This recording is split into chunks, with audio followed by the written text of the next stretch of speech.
Our movie today begins with the old lady, who is busy dividing the house with plaster, so the new student coming to live with her will know the boundaries from the start. She doesn't really like people and only deals with them out of necessity. She doesn't want any headaches. She uses the division as a way to teach him what personal space means. She marks the house with 3 colors: blue for his area, red for forbidden zones, and yellow for neutral ground they both can use.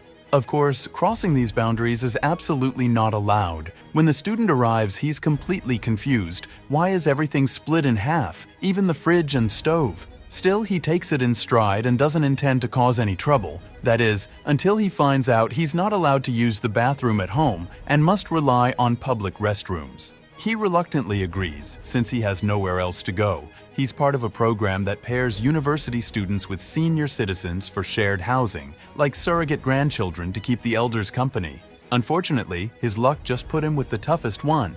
After settling in, he goes to university, where his wealthy friend mocks him, asking, "If you need the bathroom at midnight, where will you go? Better find another place. There are plenty of furnished flats." The student just laughs it off, saying he'll move if the friend pays his rent. After classes, he heads to his part-time job, cleaning up after people who barbecue, along with another friend. It's exhausting work, but they take anything that comes their way. They desperately need every penny. At the end of the day, they're completely drained, barely making it home before sunrise. Before leaving, his friend asks if he's seen a guy named Doi. The student says no, not for a long time. His friend warns him not to lend Doi any money if he shows up, since he's gone down a bad path and never pays back. The next morning, the student is woken by loud banging. The old lady reminds him it's cleaning day. He must clean his area and the neutral zone. No excuses. Despite his irritable bowel syndrome that forces him to rush to the public bathroom repeatedly, he pushes through.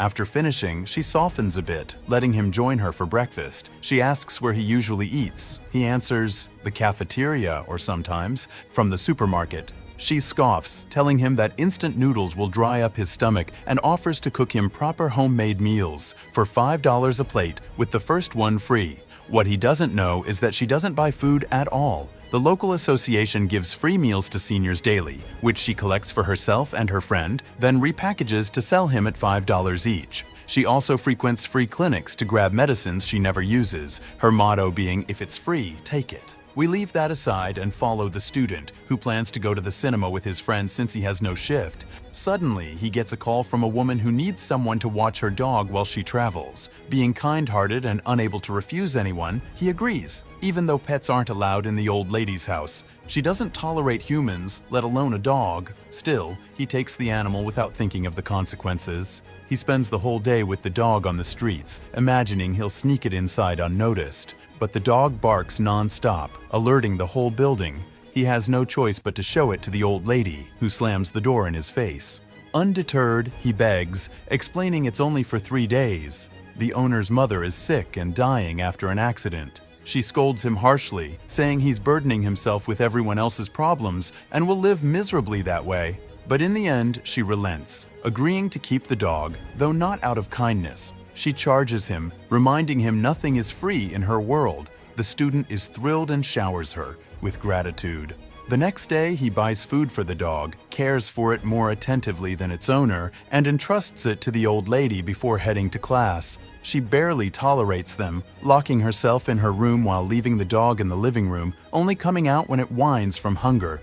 Later, we see him rushing back from university to walk the dog, but on the way he encounters Madame Seo, the old lady's friend, happily strolling to the cinema with her student tenant, treating him like a true grandson. It makes him realize that maybe only his own landlady is so heartless. When he gets home, he spends the evening joyfully playing with the dog. It feels like he's finally found something to cheer him up. The next day, he leaves the dog again with the old lady before class. But this time she begins to warm up, even cradling it on her lap and playing with it. At night, she goes for a walk to clear her head, only to run into him coming back with the dog, also out for its walk. So she says to him, "What is this? Have I bewitched you or what? Do I find you everywhere I go, like my shadow?"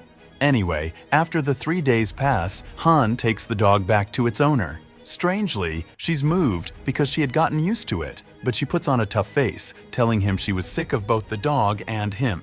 Still, once he leaves, she sits sadly, realizing she'll be alone again. Han returns the dog and gives the girl a few tips on how to raise it properly since he's now experienced. She tells him she'll call if she runs into trouble, admitting it's her first time raising a dog and she doesn't really know what to do. A few days later, Yujin wants to take her dog out and calls Han to join her. He's thrilled, secretly liking her but too shy to admit it. He even combs his hair for the occasion, proud to finally have something to style. But Tai, his playful friend, won't leave him alone, insisting on tagging along to see who Han is trying to impress. Meanwhile, the old lady continues her routine, university reading for her professor, then getting changed to go back to work after a 3-day break. She goes to collect recyclables from her usual street, only to find another man has already started picking there. Furious, she confronts him, claiming the street is hers. She tells him that what he's doing is theft, that if she trespassed in his area, he'd raise hell. The man says he didn't know, insisting he just found things on the curb, not from her. But she snaps, saying the shop waste on that street is always hers, and orders him never to show his face there again. She takes back her cardboard boxes and at the end of the day hauls them to the dump to sell for a pitiful amount, given the backbreaking effort. That night, she visits her friend, only to find her complaining bitterly about her son, who never checks on her. She says she fell seriously ill late one night last week, nearly dying, and when she called him for help, all he did was send an ambulance instead of coming himself. The old lady shrugs it off, saying, "At least he sends you money every month. You don't need to work at your age. Be happy with that, but nothing ever pleases you. I don't want to hear your whining again." Hours later, Han comes home only to discover that Doi had been asking around until he tracked him down. Han tries to brush him off, saying he's broke. Doi plays hurt, saying he just came to see his old friend. Since it's late, he asks to crash with him. Han refuses, saying the old lady he lives with hates people and will never allow it, but Doi pressures him, promising they'll slip in quietly at night and leave early in the morning. Han, too kind to say no, finally agrees. Things spiral quickly when Doi sneaks into the bathroom and fate strikes. Just then, the old lady wakes up and catches him. Enraged, she throws them both out. Doi runs off while Han chases him, giving him every penny he has so he can rent a place for the night. Han then returns to apologize, thinking the matter is settled. But the old lady is still furious, accusing him of bringing in strangers to rob her. Han defends his friend, insisting he did nothing wrong except use the bathroom. She exaggerates, calling them a gang and ordering him to leave within 2 days. This time Han snaps, shouting back that he'll go. He tells her she's impossible. He can't eat, drink, or even relieve himself in peace. "No one could stand living with you for 3 minutes, let alone 3 months, he says. The next day, Han drags himself to university, not knowing where to go afterward. Rain pours down, making his situation worse. Meanwhile, the old lady pushes her cart in the storm. Her cardboard boxes get soaked and fall, and a man in a car behind her picks a fight. He even shoves her. Han, passing by, sees this and rushes to defend her. The fight ends with both men dragged to the police station. There, the officer asks for their IDs and tells Han to call family to bail him out. Han stays silent. The officer pulls up his record and discovers Han is an orphan with no living relatives. This shocks the old lady. She never knew. She steps forward, telling the officer he lives with her and she can vouch for him, which the officer interprets as her being his grandmother. Meanwhile, the video of the man attacking her is played, and the officer berates him, praising Han as brave and saying he was, lucky not to be buried on the spot. When they return home, the old lady cooks a meal to mend things between them. They eat together, apologizing for the misunderstanding, and finally patch things up. The next day, Han goes to work with his friend, telling him what happened with Doi. His friend scolds him for not listening. He'd warned him never to trust Doi. Forget about the money. You'll never see it again. After work, they eat at their favorite restaurant, reminiscing about their days in the orphanage, envying kids with families who could sit down together over a clean, warm meal. Later, Han brings the old lady a gift, nutritional supplements, noticing her declining health. She's overjoyed and promises to treat him well from now on, recognizing his kind heart. The following day, they go for a walk together. On the way, they bump into Madame Seo and her grandson. They agree to all go to the park the next day for a picnic. Though the old lady pretends to dismiss it as nonsense, deep down she's excited. She starts cooking large amounts of food and sweets to take with them, eager for the outing. The next day, Madame Seo is overjoyed that her friend has finally come out of the shell she had locked herself in. She tells her it's clear that the boy is truly kind because she has changed so much. She hopes she stays this way so they can go out together, enjoy life a little, and see the world before they die. They all sit together, eat and take pictures. The outing turns out wonderful, lighthearted, and full of joy. But once they return home, the grandmotherly lady slips back into her stern self, giving Han her distilled wisdom about life. She tells him the most important thing is to learn to say no to anything he doesn't like, to never sacrifice himself just to make others happy, to never let anyone exploit him, and to enjoy his present as much as he can so he won't regret it when he's old.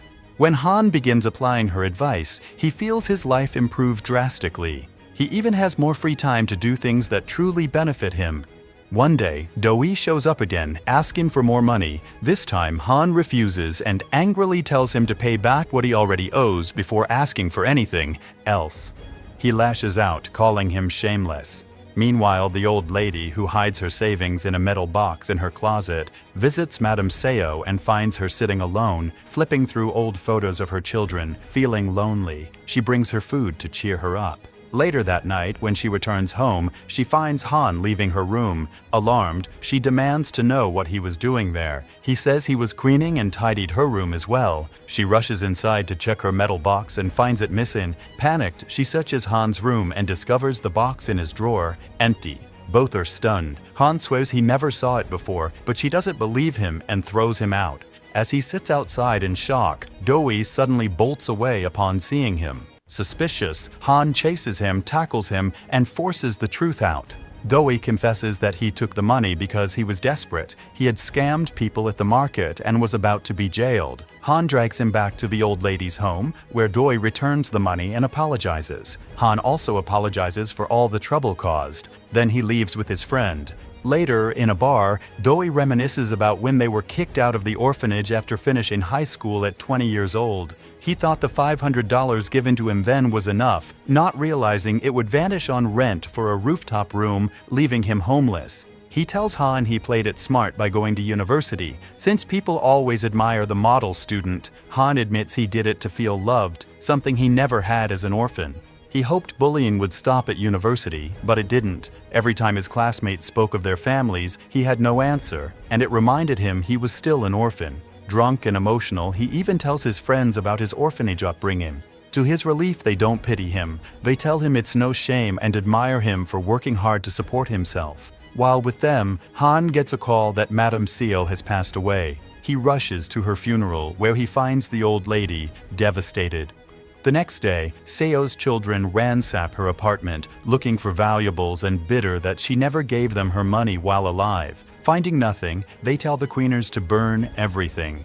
The old lady protests, insisting they at least keep a framed photo that meant a lot to their mother. They dismiss her, shove her aside, and in the struggle, a check hidden behind the frame falls out. Meanwhile, Han is packing to leave when he overhears the old lady talking, almost to herself, but really to him. She tells her story. Her family was so poor, she had to go work in Germany, where she earned a good living and even fell in love. But she discovered the man was already married and lying to her, so she left. Returning home, she found her father had drunk away their savings, and her mother had died of depression. Overwhelmed, she once considered suicide, but never went through with it. Since then, she lived alone, bitter toward men. Han sits with her and shares his own painful story, how he was abandoned on the steps of a church as a baby, without a name or birth date. The orphanage gave him both, with his birthday being the day he was found. After a long silence, she suggests, "Why don't we live as a real family? I can be your grandmother." She even reveals she graduated from German language studies. A few days later, the Housing Association holds a small ceremony announcing the formation of their first official family under the Senior Student Housing Program. Han and Madame Yun sign their papers as family and from then on live together in comfort and joy. Madame Yun transforms from a bitter, misanthropic woman into a cheerful and compassionate soul. She begins volunteering to care for orphans daily and, donates medicine to poor seniors. Finally, she even goes to the bank to donate all her savings to orphans, realizing true happiness is in sharing, and that seeing children happy will make her happy too. And that's where the movie ends. If you made it this far, don't forget to like the video, leave us a kind comment as always, and if this is your first time with us, subscribe to catch all the upcoming summaries. Peace.